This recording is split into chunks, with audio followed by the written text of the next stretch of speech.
2601. He was praying in a certain place, and when he had ceased, one of his disciples said to him, Lord, teach us to pray. In seeing the Master at prayer, the disciple of Christ also wants to pray. By contemplating and hearing the Son, the Master of prayer, the children learn to pray to the Father. 2602. Jesus often draws apart to pray in solitude on a mountain, preferably at night. He includes all men in his prayer, for he has taken on humanity in his incarnation, and he offers them to the Father when he offers himself.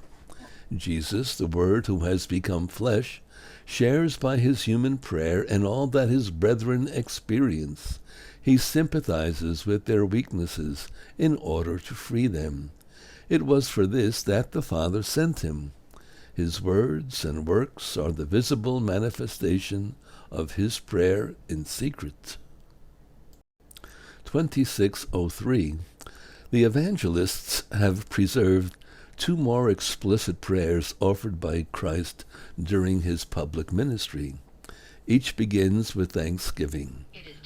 In the first, Jesus confesses the Father, acknowledges and blesses him because he has hidden the mysteries of the kingdom from those who think themselves learned, and has revealed them to infants, the poor of the Beatitudes. His exclamation, Yes, Father, expresses the depth of his heart, his adherence to the Father's good pleasure, echoing his mother's fiat at the time of his conception, and prefiguring what he will say to the Father in his agony. The whole prayer of Jesus is contained in this loving adherence of his human heart to the mystery of the will of the Father. 2604. The second prayer before the raising of Lazarus is recorded by St. John. Thanksgiving precedes the event. Father, I thank you for having heard me, which implies that the Father always hears his petitions.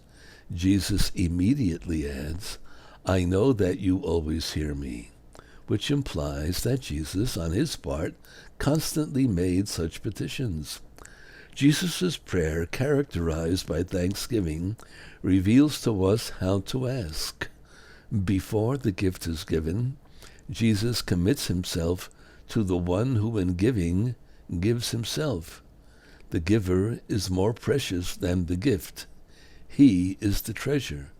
In him abides his Son's heart. The gift is given as well.